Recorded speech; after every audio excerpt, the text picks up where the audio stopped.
القرآن المجید والفرقان الحمید اعوذ باللہ من الشیطان الرجیم بسم اللہ الرحمن الرحیم وبالوالدین احسانا صدق اللہ العظیم وصدق رسولہ النبی الکریم ونحن علی ذلک لمن الشاکرین والشاکرین والحمد للہ رب العالمین. محترم حضرات، سب سے پہلے تو میں عرض کروں گا کہ آپ سب اگر آگے آ جائیں تو بہتر ہوگا. اگلی سطح پوری ایک دم خالی پڑی. جتنے لوگ آتے ہیں پیچھے بیٹھتے ہیں کوئی مسئلہ سمجھ نہیں آتا ہے. کیا آپ سب آگے آ جائے تھوڑا بہتر ہے.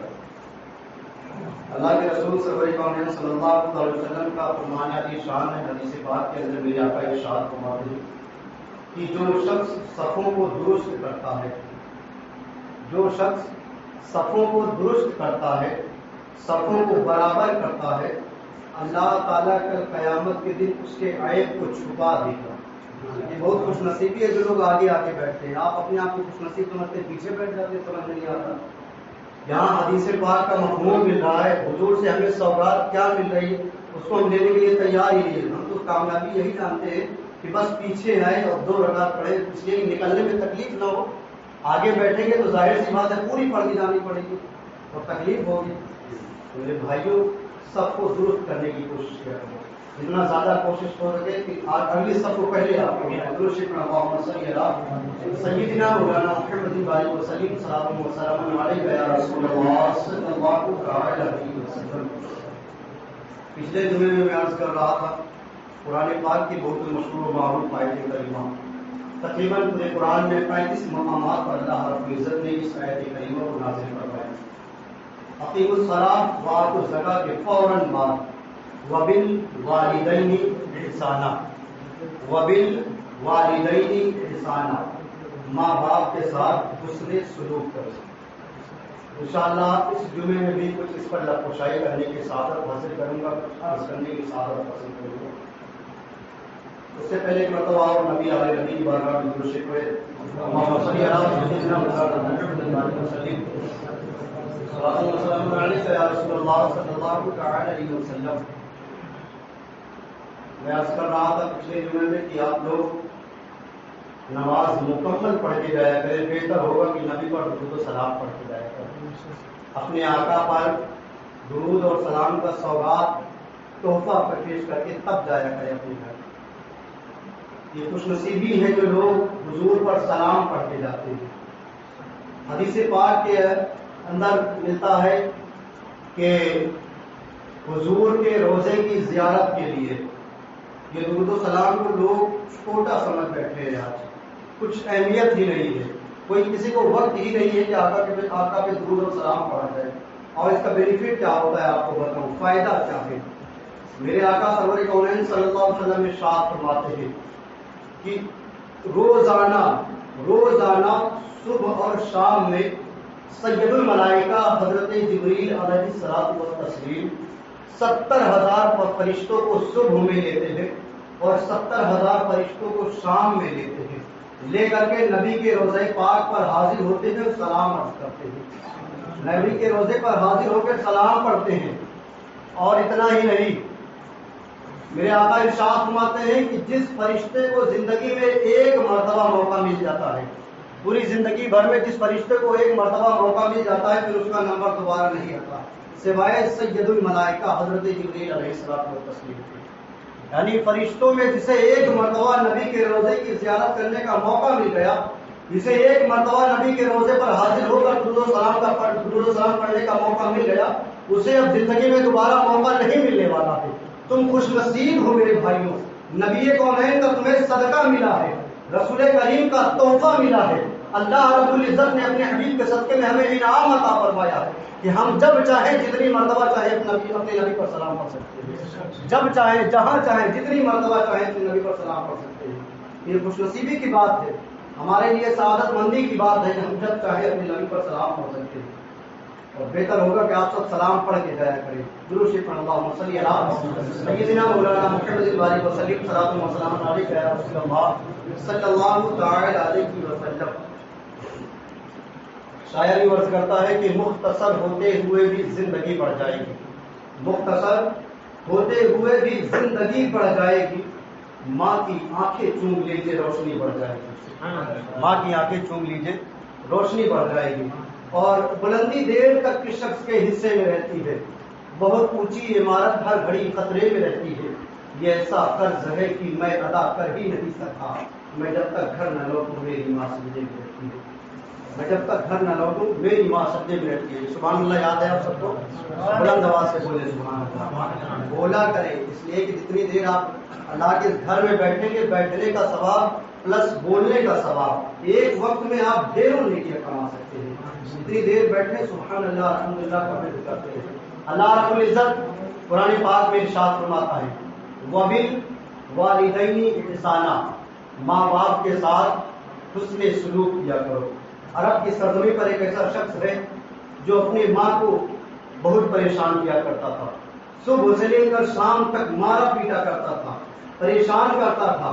اس کا آخری وقت قریب آیا، آخری وقت قریب آیا، مر کے بستر پر لیٹا ہوا ہے، بس اتنا ہے کہ ابھی دم نکل جائے، روح پرواز کر جائے، آخری وقت اس کا چل رہا ہے۔ شدت کی وجہ سے، درد کی شدت کی وجہ سے، موت کی تکلیف کی وجہ سے تڑپ رہا ہے۔ گویا کتابوں کے اندر ملتا ہے ایسے وہ تڑپ رہا تھا جیسے مچھلی کو پانی کے باہر رکھ دیا جائے، مچھلی تڑپنے لگتی ہے، اسی قدر اس کا یہ حال تھا کہ وہ ایک دم تڑپ رہا ہے، پریشان ہے، موت کی سختی برداشت نہیں ہو رہی ہے۔ اللہ اکبر، رسول کریم کو کوئی آ کر کے خبر دیتا ہے آقا فلاں شخص بہت پریشان ہے، بیمار ہے، آخری وقت ہے اس کا، موت نہیں نکل رہی آ رہی ہے، روح اس کی پرواز نہیں ہو رہی ہے، آقا کیا کریں؟ میرے آقا ارشاد فرماتے ہیں سورہ یاسین جا کر کے پڑھو، سورہ یاسین پڑھنے سے اس کی روح آسانی کے ساتھ نکل جائے گی، روح قبض ہو جائے گی۔ لوگ جا کر کے سورہ یاسین پڑھتے ہیں، بہت دیر تک سورہ یاسین پڑھا جاتا ہے مگر کوئی معاملہ حل نہیں ہو رہا ہے، روح نہیں نکل رہی ہے، جس ایسے ہی تڑپ رہا ہے، بے چین اور بے قراری کا عالم ہے۔ آقا کے پاس پھر لوگ حاضر ہوتے ہیں، فداک و امی و ابی یا رسول اللہ، آقا ابھی بھی روح نہیں نکل رہی ہے، وہ شخص ویسے ہی پریشان ہے، موت کی سختی وہ برداشت نہیں کر پا رہا ہے، آقا کچھ اور ہدایت فرما دے۔ آقا ارشاد فرماتے اگر ایسی بات ہے تو میں خود چل کر کے دیکھتا ہوں، میں چل کر کے حال ملاحظہ فرماتا ہوں۔ آقا تشریف لے جاتے ہیں، لے جانے کے بعد میرے آقا اس کے سامنے کھڑے ہو جاتے ہیں، سارا حال مظاہرہ فرماتے ہیں، سارے حال کو دیکھتے ہیں۔ میرے آقا ارشاد فرماتے اس کی ماں کو بلایا جائے، اس کی ماں کو بلایا جائے۔ صحابہ کرام پریشان ہو جاتے ہیں، آخر معاملہ کیا ہے؟ آقا یہ آخری وقت میں ہے، مر کے بستر پر لیٹا ہوا ہے، روح اس کی نکل نہیں رہی ہے، موت کی شدت کی وجہ سے تڑپ رہا ہے۔ میرے آقا ارشاد فرماتے پھر بھی اس کی ماں کو بلایا جائے۔ لوگ اس کی ماں کو بلا کر کے لے کے آتے ہیں، ماں جیسے ہی حاضر ہوتی ہے آقا کے چہرے پاک کو دیکھتی ہے، زارو قطار ہونے لگتی ہے۔ ماں تو ماں ہوتی ہے۔ آقا ارشاد فرماتے ہیں اماں جان معاملہ کیا ہے؟ تم رو کیوں رہی ہو؟ آخر بات کیا ہے؟ کچھ تو واضح و نصیحت فرمائیں، ماں کیا بات ہے؟ وہ اماں جان ارشاد فرماتی ہیں کہ آقا سے عرض کرتی ہیں آقا یہ میرا بچہ ضرور ہے، یہ میرا بیٹا ہی ہے، مگر تا زندگی یہ مجھے پریشان کرتا رہا، صبح سے لے کر کے شام تک مجھے گالیاں دیتا رہا، میرے اوپر ہاتھ اٹھاتا رہا، مجھے مارتا رہا، ستاتا رہا، پریشان کرتا رہا، میری نافرمانی کرتا رہا۔ میرے آقا ارشاد فرماتے ہیں یہی وجہ ہے اس کی روح نہیں نکل رہی۔ لوگوں درس حاصل کرو، زندگی تو زندگی ہے، اگر مرنا بھی ہے تو ماں باپ کو راضی کر لو، ورنہ سکون کی موت بھی نہیں نصیب ہوگی تمہیں۔ زندگی تو بہت دور کی بات ہے، جو زندگی ہمیں ملی ہے یہ الگ بات ہے، اگر ہمیں مرنا بھی ہے تو ماں باپ کو راضی کرنے والا موت بھی نہیں آنے والی آسانی۔ میرے آقا ارشاد فرماتے ہیں اماں جان اسے معاف کر دے۔ اماں جان ارشاد فرماتی ہے میں نہیں معاف کرنے والی۔ آقا سے عرض کرتی ہیں آقا یہ میرے اوپر اتنا ظلم و ستم کرتا تھا، حد یہ ہے کہ مجھے گالیاں دیتا تھا، میرے اوپر ہاتھ اٹھاتا تھا، معاذ اللہ کی رب العالمین، یہ مجھے مارتا تھا، میں کیسے اسے معاف کر دوں، کیسے معاف کر دوں، یہ تو مجھے زندگی بھر مارتا رہا، آقا میں اسے کیسے معاف کر دوں؟ میرے آقا پھر عرض کرتے ہیں اماں جان معاف کر دیجیے۔ پھر وہ ماں عرض کرتی ہیں آقا سے آقا میں نہیں معاف کرنے والی، ضد پر آ جاتی ہے، کہتی ہیں اسے تڑپتا تڑپتا رہے مگر میں نہیں معاف کرنے والی ہوں، اس لیے کہ جتنا ظلم و ستم اس نے میرے اوپر کیا ہے، اتنا اگر کسی پہاڑ کے اوپر کر دیا جائے تو پہاڑ ریزہ ریزہ ہو جائے، اتنا یہ مجھے ستاتا رہا تھا زندگی۔ اللہ اکبر۔ آقا ارشاد فرماتے ہیں اماں جان معاف کر دیجیے، آخری مرتبہ کہہ رہا ہوں معاف کر دیجیے۔ وہ اماں جان معاف کرنے کے لیے تیار نہیں ہے، پھر میرے آقا ارشاد فرماتے ایسا ہے کڑاہا لاؤ، اس میں تیل ڈلاؤ اور آگ جلاؤ، خوب آگ جلاؤ، آگ جلائی جاتی ہے، اس کے اوپر کڑاہا رکھ دیا جاتا ہے اور تیل ایک دم اس میں کھولنے لگتا ہے۔ میرے آقا ارشاد فرماتے ہیں اس شخص کو اسی میں اٹھا کر کے ڈال دو، اس شخص کو تڑپتے ہوئے انسان کو اسی تیل کے اندر ڈال دو، اسی آگ کے اندر ڈال دو۔ ماں تو ماں ہوتی ہے، ماں کا دل بے چین و بے قرار ہو جاتا ہے، آقا کا دامن تھام لیتی ہے، آقا آپ سچ میں میرے بیٹے کو تیل میں ڈالنے والے، آپ سچ میں میرے بیٹے کو آگ کے حوالے کرنے والے ہیں؟ آقا ارشاد فرماتے ہیں میں سچ میں تمہارے بیٹے کو آگ کے حوالے کر دوں گا، اس لیے کہ نبی کو ماں کا آنا سے لے کر کے وما یکون تکریم اللہ نے اپنے حبیب کو دے دیا، جو ہو چکا جو ہوگا سب حضور جانتے ہیں، حضور کو ہر چیز کا علم ہے، کیا ہونے والا ہے، کیا ہوگا، کیا کیسے ہوا ہے، سب کچھ میرے آقا کو معلوم ہے۔ آقا ارشاد فرماتے ہیں اس شخص کو آگ میں ڈال دیا جائے، ماں جو ہے حضور کا دامن تھام دیتی ہے، آقا معاف کر دیں میرے بیٹے کو، آپ سچ میں میرے بیٹے کو آگ میں ڈالنے والے ہیں؟ آقا ارشاد فرماتے ہیں میں سچ میں ڈالنے والا ہوں۔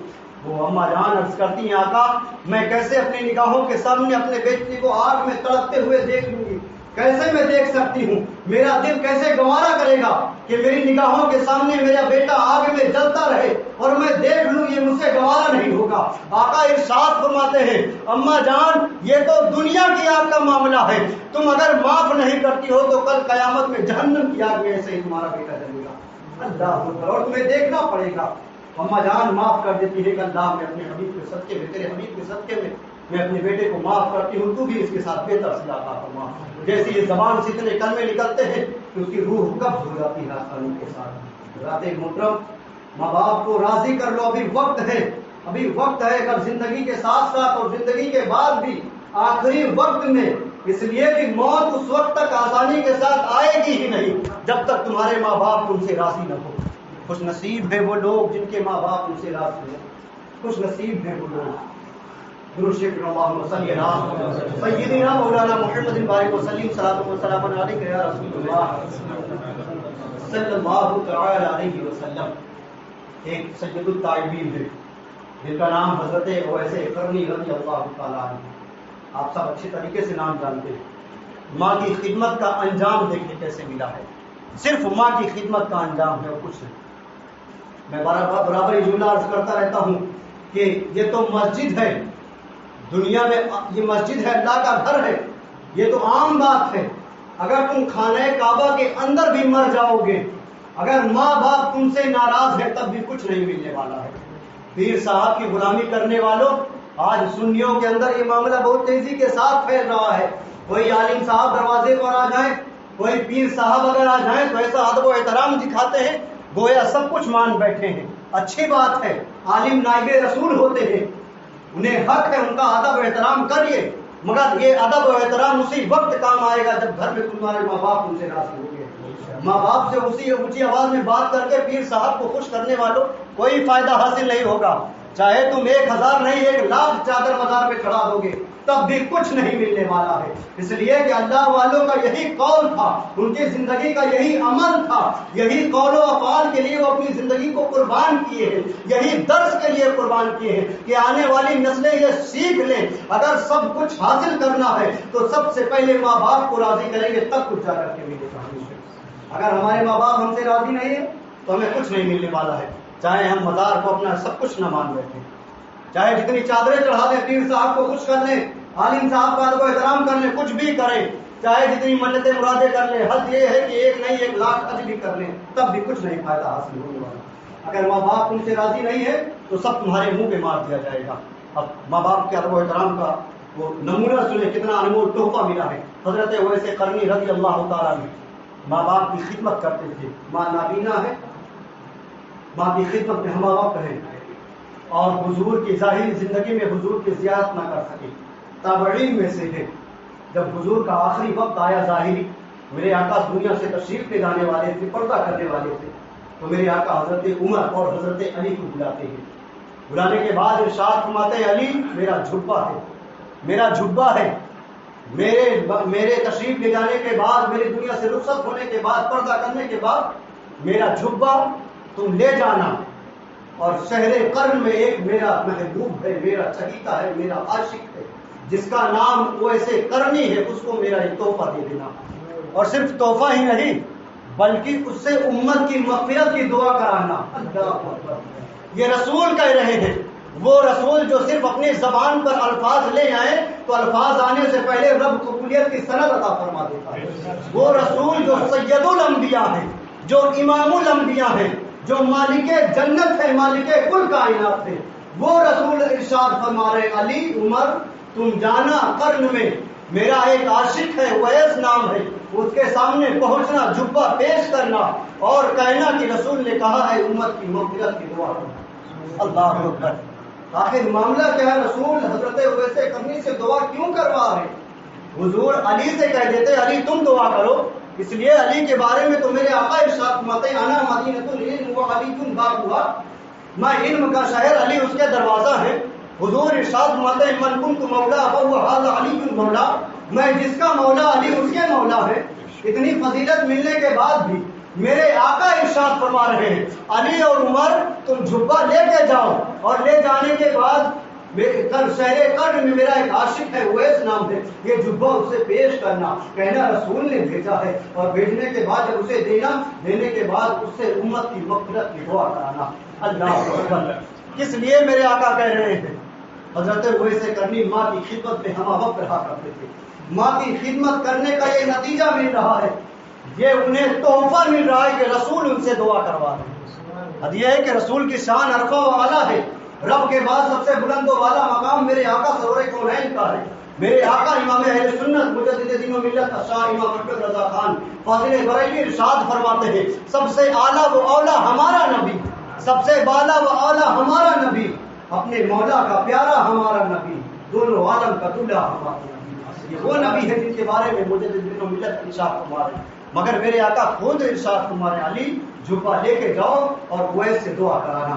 حضرت ویسے کرنی کے بعد کے پاس مولا کائنات اور حضرت عمر حاضر ہوتے ہیں، حضور کے پردہ کرنے کے بعد جھبا لے کر کے پہنچتے ہیں، پہنچنے کے بعد تلاش کرتے ہیں، لوگوں سے پوچھتے ہیں لوگوں اویس کس کا نام ہے؟ شہر قرن میں پہنچنے کے بعد اویس کس کا نام ہے لوگوں سے پوچھ رہے ہیں، دریافت کر رہے ہیں۔ لوگ کیا کہتے ہیں؟ ارے وہ اویس وہ تو پاگل ہے، وہ مجنون ہے، تم کہاں اس کے بارے میں پوچھ رہے ہو؟ تم کون ہو؟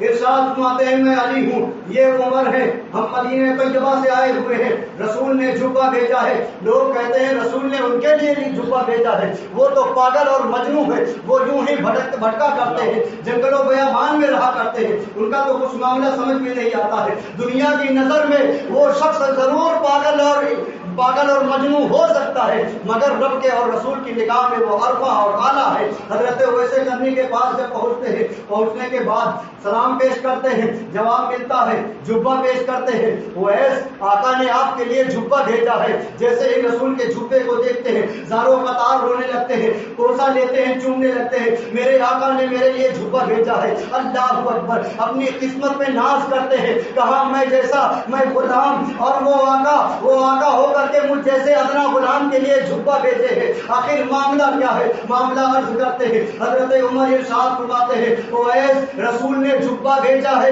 اور رسول نے یہ بھی کہا ہے اویس کے پاس پہنچنا تو امت کی مغفرت کی دعا کرانا۔ جب اتنا الفاظ سنتے ہیں حضرت ویسے کرنی زاروں کا تار رونے لگتے ہیں۔ آقا معاملہ کیا ہے؟ آپ کو آقا ہے، عرفہ و اعلیٰ ہے، سب سے بلند و بالا مقام آقا آپ کا ہے، آپ ہم سے کیوں دعا کرا رہے ہیں؟ غیب سے ندا ملتی ہے، سوال کا جواب یہ ملتا ہے اویس دعا کرانے کا مطلب اور مقصد صرف یہی ہے کہ تم نے ماں باپ کی خدمت کی ہے، ماں باپ کی خدمت کرنے کی بنیاد پر اللہ اور اللہ کا رسول تم سے راضی ہو گیا ہے۔ ماں باپ کی خدمت کرنے کی بنیاد پر لوگوں بلند آواز سے بات کرنا چھوڑ دو، جوانی کے عالم میں غرور کرنا چھوڑ دو، کامیابی چاہتے ہو تو ماں کے قدموں کو چومو، کامیابی چاہتے ہو، لوگ کہتے ہیں فلاں جگہ جا رہے ہیں کام کے لیے، انٹرویو کے لیے، کوئی ایسے کام کے لیے، کوئی تعویذ بناتے عالم صاحب، یا کسی بازار پہ جا کر کے منت مان لیتے، اچھی بات ہے تعویذ پہنے منت مانے، ہم اپنے مقصد میں کامیاب ہو جائیں، اور گھر میں ماں سے تیز آواز میں بات کر کے تب باہر نکل رہے ہیں۔ میں کہتا ہوں کبھی زندگی میں کامیابی مل ہی نہیں سکتی ہے، اس لیے کہ رسول کریم کا فرمان ہے جنت سدرۃ المنتہا پہ تھی، جنت سدرۃ المنتہا پہ تھی، میں نے وہاں سے کھینچ کر کے ماں کے قدموں میں لا کے رکھ دیا. اب جسے جنت چاہیے، جسے کامیابی چاہیے، ماں کی خدمت کرے، ماں کے تلووں کو چومے.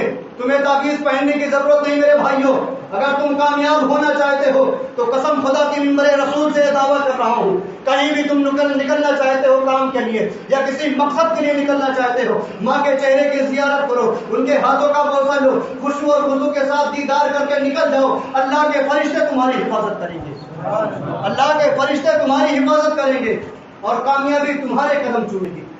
اس لیے جتنا زیادہ ہو سکے ماں باپ کی خدمت کریں خوشی اور خضوع کے ساتھ. اگر وہ کسی وجہ سے پریشان ہیں، بیمار ہیں، نہیں کچھ کر سکتے، تب بھی آپ ان کی خدمت کریں. ارے تمہارے اس وقت میں انہوں نے تمہاری خدمت کیا جب تم کچھ سننے اور سمجھنے کے لائق نہیں تھے، کچھ بولنے کے لائق نہیں تھے، کچھ کہنے کے لائق نہیں تھے، تب بھی ماں باپ نے تمہیں سنوارا ہے، تمہیں پالا اور پوسا. میرے بھائیوں، اگر تم کامیاب ہونا چاہتے ہو تو آج سے عہد کر لو کہ انشاءاللہ جب تک زندہ رہیں گے ماں باپ کی خدمت کریں گے انشاءاللہ. اگر کوئی ان سے غلطی بھی ہو جائے، ماں باپ سے غلطی ہو ہی نہیں سکتی، اس لیے کہ رسول کریم کا فرمان ہے حدیث پاک کے اندر. میرے آقا ارشاد فرماتے ہیں، بس آخری بات، وقت ختم ہو رہا ہے. میرے آقا ارشاد فرماتے ہیں کہ اگر تاریکی رات ہو، اندھیری رات ہو اور تمہاری کوئی غلطی بھی نہ ہو، تب بھی تمہارے ماں باپ تمہیں مار کے گھر سے باہر نکال دے. اگر تمہاری غلطی نہ بھی ہو تب بھی ماں باپ مار کے گھر سے باہر نکال دے، رات کی تاریکی ہو، اندھیرا ہو، تو میرے آقا ارشاد فرماتے ہیں بیٹے کو اتنا حق نہیں کہ اف کر سکے. اللہ اکبر. جیسے ہم اپنی زبان میں ہوں کہتے ہیں، گنگناتے ہیں یا کچھ بھی جیسے جس کا جہاں معاملہ ہوتا ہو، ہم اف تک نہیں کہہ سکتے. اتنا کہنے تک رسول نے ہمیں منع کیا. تو جس رسول نے ہمیں اف کہنے کی بھی اجازت نہیں دی ہے، وہ رسول کے سامنے تم کیسے پیش ہوگے ماں باپ کے سامنے اونچی آواز میں بات کرنے والوں؟ کل میدان محشر میں شفاعت کے لیے کیسے اس لائن میں کھڑے ہوگے جس لائن کے سامنے میرے آقا حاضر ہوں گے. میرے آقا شفاعت کریں گے، چن چن کے ایک ایک غلام کا چہرہ حضور جانتے ہیں. تو کیسے تم اپنا چہرہ لے کر کے حاضر ہوگے؟ یا رسول اللہ، میں وہی ہوں جو ماں باپ سے تیز آواز میں بات کرتا تھا، ان کے اوپر ہاتھ اٹھایا کرتا تھا. حد یہ ہے کہ بعض اوقات گالی کے الفاظ نکال دیا کرتا تھا. معاذ اللہ رب العالمین. کیا ہم وہی ہیں؟ میرے رسول نے اگر چہرے نبوت کھیل لیا تو کہیں کامیاب نہیں ہو سکتے. میرے بھائیوں، جب تک زندگی اللہ نے میسر دی ہے ماں باپ کی خدمت کرتے رہیں اور دنیا سے جائیں بھی تو اس خیال کے ساتھ یہ دعا کیا کریں کہ مولا جب ہمارا آخری وقت ہے تو ہمارے ماں باپ ہم سے راضی ہو. السلام علیکم و رحمۃ اللہ تعالیٰ وبرکاتہ.